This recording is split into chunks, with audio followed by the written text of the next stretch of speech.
स्वागत है आप सभी के अपने YouTube चैनल 10 सक्सेस पॉइंट पे। प्यारे विद्यार्थियों, आज हम लोग क्लास 10 के जैक द्वारा जारी किए गए सोशल साइंस के मॉडल सेट को देखेंगे, जो कि आने वाले बोर्ड एग्जाम के लिए काफ़ी महत्वपूर्ण होगा। यहाँ से डायरेक्ट आप लोग को 8 से 10 क्वेश्चन देखने को मिलेगा। तो आइए बिना देर करते हम लोग क्वेश्चन को देखते हैं। सबसे पहला क्वेश्चन है, निम्नलिखित में से कौन जैव संसाधन का उदाहरण है। निम्नलिखित में से कौन जैव संसाधन का उदाहरण है। सबसे पहला है मनुष्य, दूसरा में है जल, तीसरा में है सूर्यताप, चौथा में है लोयस्क। तो प्यारे बच्चों, इसका राइट आंसर हो जाएगा ऑप्शन नंबर ये मनुष्य। ठीक है, काफ़ी इजी क्वेश्चन पूछा गया था। नेक्स्ट देखते हैं हम लोग। नेक्स्ट क्वेश्चन है, मानव जीवन की गुणवत्ता और विश्व शांति बनाए रखने के लिए संसाधनों का समाज में कैसा बंटवारा होना चाहिए। अमीर के हिसाब से, गरीब के हिसाब से, सरकार के हिसाब से, न्याय संगत के हिसाब से। तो प्यारे बच्चों, इसका राइट आंसर क्या हो जाएगा ऑप्शन नंबर डी, न्याय संगत के हिसाब से, जो कि ऑप्शन नंबर डी में दिया हुआ है। ठीक है, नेक्स्ट देखते हैं, निकोबारी कबूतर किस जाति के श्रेणी में आता है। निकोबारी कबूतर किस जाति के श्रेणी में आता है। सामान्य जातियाँ, दुर्लभ जातियाँ, स्थानिक जातियाँ, लुप्त जातियाँ। तो प्यारे बच्चों, इसका जो राइट आंसर हो जाएगा वो ऑप्शन नंबर सी होगा, स्थानिक जातियाँ। नेक्स्ट देखते हैं, निम्नलिखित में से कौन सुमेलित नहीं है। निम्नलिखित में से कौन सुमेलित नहीं है। पहला है महानदी, इस पर हीराकुंड परियोजना, टाका में है भूमिगत जल टैंक, इमतुतमिश, हौज खास, गंगा, भाखड़ा नंगल परियोजना। तो प्यारे बच्चों, इसका राइट आंसर क्या हो जाएगा ऑप्शन नंबर डी, ये सुमेलित नहीं है। भाखड़ा नांगल परियोजना जो है वो गंगा नदी पर स्थित नहीं है। रबी फसलों को किस ऋतु में उगाया जाता है। रबी फसलों को किस ऋतु में उगाया जाता है। ग्रीष्म ऋतु में, शीत ऋतु में, वर्षा ऋतु में, उपरोक्त सभी। तो प्यारे बच्चों, आप सभी जानते हैं कि ऋतु के अनुसार से फसलों को 3 भागों में बांटा गया है, खरीफ फसल, रबी फसल और जायद फसल। तो प्यारे बच्चों, खरीफ फसल जो होते हैं वो वर्षा ऋतु के दिनों में उगाए जाते हैं, और रबी फसल जो है वो शीत ऋतु में उगाए जाते हैं, जबकि जायद फसल जो है वो ग्रीष्म ऋतु में उगाया जाता है, यानी कि गर्मी के दिनों में उगाया जाता है। तो प्यारे बच्चों, इसका राइट आंसर हो जाएगा रबी फसलों को किस ऋतु में उगाया जाता है। तो इसका राइट आंसर हो जाएगा शीत ऋतु में, जो कि ऑप्शन नंबर बी में है।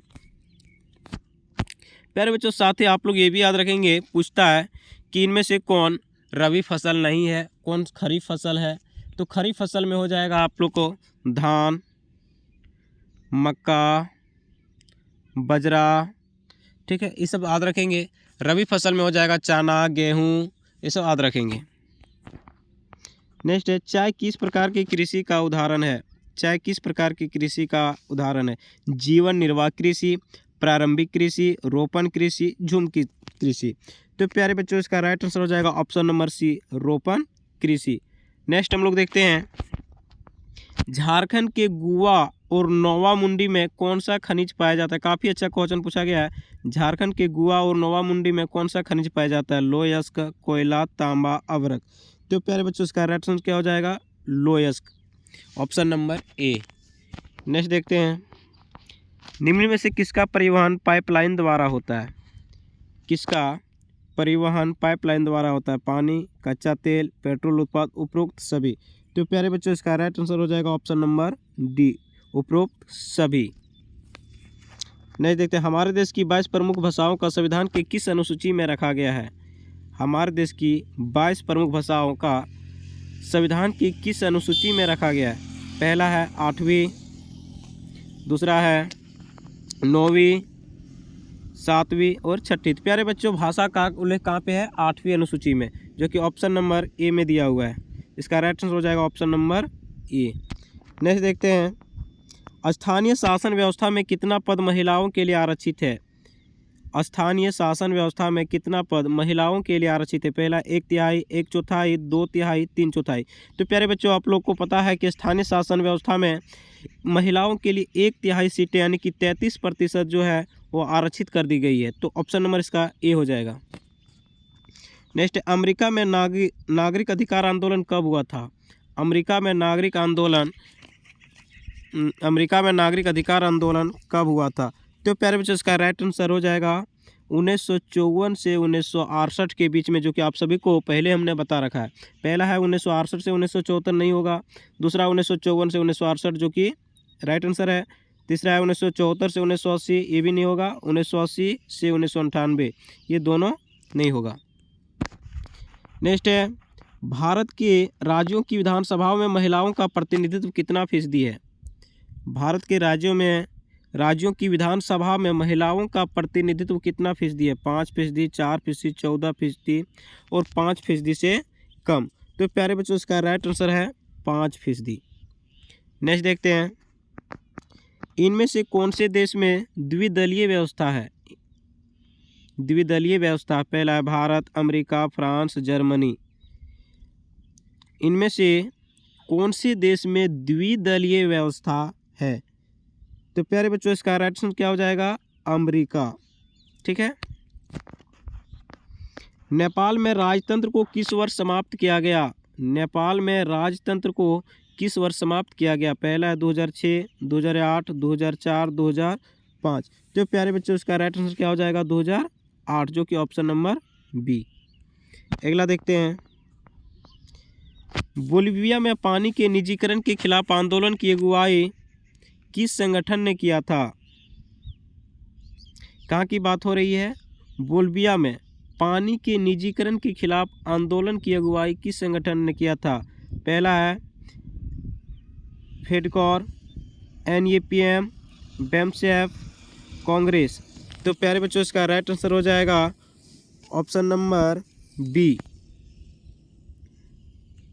अगला देखते हैं, केरल में शिशु मृत्यु दर कम होने का एक कारण निम्नलिखित में से कौन सा है? केरल में शिशु मृत्यु दर कम होने का एक कारण निम्नलिखित में से कौन सा है? सार्वजनिक वितरण प्रणाली का सही क्रियान्वयन, उत्तम परिवहन व्यवस्था, शिक्षा एवं स्वास्थ्य जैसी मौलिक सुविधाओं का पर्याप्त उपलब्धता, उच्च प्रति व्यक्ति आय। तो प्यारे बच्चों इसका राइट आंसर हो जाएगा ऑप्शन नंबर सी,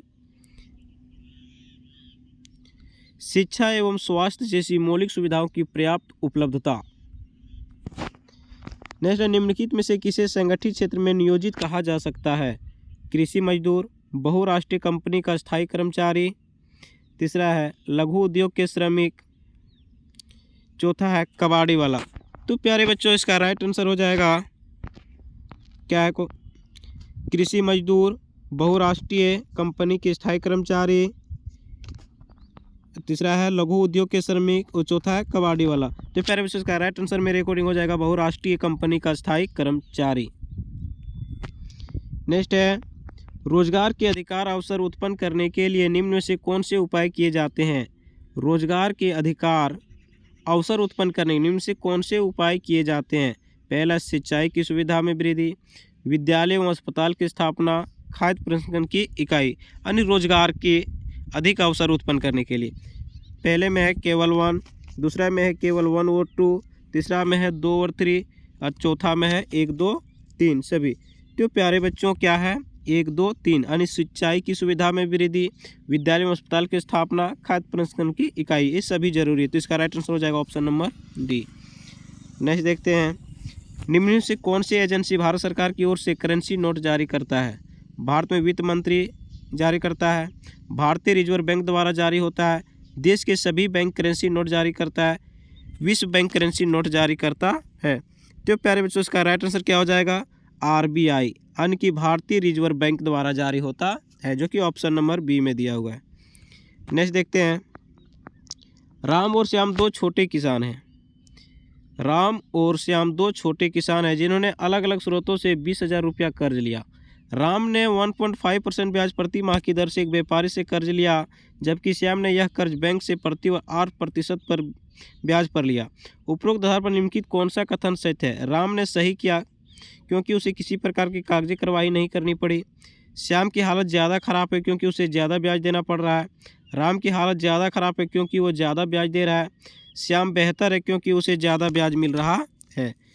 तो प्यारे बच्चों इसका राइट आंसर हो जाएगा ऑप्शन नंबर सी, राम की हालत ज़्यादा खराब क्योंकि वो ज़्यादा ब्याज दे रहा है। ठीक है, जो कि ऑप्शन नंबर सी।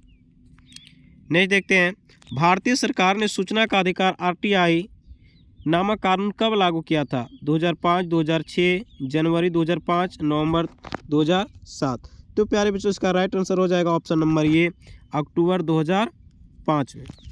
नेक्स्ट देखते हैं,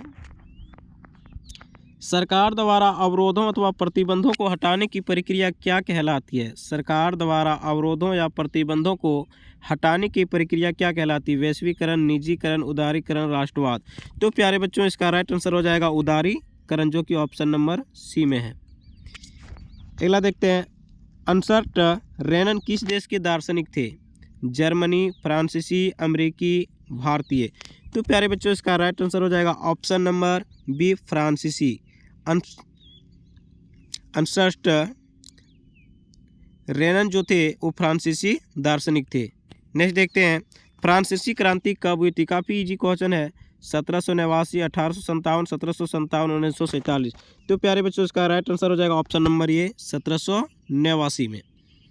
नेक्स्ट देखते हैं, यंग इटली भूमिगत संगठन के संस्थापक कौन थे? यंग इटली भूमिगत संगठन के संस्थापक कौन थे? Hitler, Napoleon, Giuseppe Mazzini, Karl Marx. तो प्यारे बच्चों इसका राइट आंसर हो जाएगा option number C, Giuseppe Mazzini, option number C. Mahatma Gandhi दक्षिण अफ्रीका से भारत कब लौटे? महात्मा गांधी दक्षिण अफ्रीका से भारत कब लौटे? जनवरी 1915, 1921, मार्च 1930 और जनवरी 1950। तो प्यारे बच्चों इसका राइट आंसर क्या हो जाएगा? जनवरी 1915। महात्मा गांधी द्वारा दक्षिण अफ्रीका से भारत लौटने के अवसर पर प्रवासी मजदूर दिवस मनाया जाता है। नेक्स्ट देखते हैं, पूना पैक्ट डॉक्टर भीमराव अम्बेडकर और किसके मध्य में हुआ था? जवाहरलाल नेहरू, सरदार पटेल, डॉक्टर राजेंद्र प्रसाद और महात्मा गांधी। तो प्यारे बच्चों आप सभी को पता है जो पूना पैक्ट था वो डॉक्टर भीमराव अम्बेडकर और महात्मा गांधी के बीच में हुआ था, जो कि ऑप्शन नंबर डी में दिया हुआ है। 1890 के दशक में रिडरपेस्ट नामक बीमारी किस देश में बहुत तेज़ी से फैली थी? पहला है अमेरिका, दूसरा है अफ्रीका, ब्रिटेन, फेल, जापान। तो प्यारे बच्चों इसका राइट आंसर क्या हो जाएगा? इसका राइट आंसर हो जाएगा अफ्रीका। ठीक है, साथ ही हम लोग ये भी ध्यान देंगे ये रीडर पेस्ट क्या था? तो प्यारे बच्चों रीडर पेस्ट पशुओं में फैलने वाली एक बीमारी थी जिसके कारण काफ़ी पशुओं की मृत्यु हो गई थी। ठीक है, नेक्स्ट हम लोग ध्यान देते हैं, अगला क्वेश्चन है, निम्नलिखित में कौन देश मित्र राष्ट्र के पाले में था? निम्नलिखित में से कौन से देश मित्र राष्ट्र के पाले में था? तुर्की, ऑस्ट्रेलिया, ब्रिटेन, जर्मनी। तो प्यारे बच्चों मित्र राष्ट्र में ब्रिटेन था। कौन थे? ब्रिटेन। नेक्स्ट देखेंगे, स्पिनिंग जेनी मशीन किसके द्वारा बनाई गई थी? काफ़ी अच्छा क्वेश्चन है। स्पिनिंग जेनी मशीन किसके द्वारा बनाई गई थी? Newton, Kepler, James Hargreaves, Raphael. तो प्यारे बच्चों इसका राइट आंसर क्या हो जाएगा? जेम्स हारग्रीव्ज, जो कि ऑप्शन नंबर सी। तो प्यारे बच्चों ये थे टॉप 30 क्वेश्चन जो कि जैक द्वारा जारी किए गए मॉडल सेट का था, जो एग्ज़ाम के लिए काफ़ी महत्वपूर्ण है।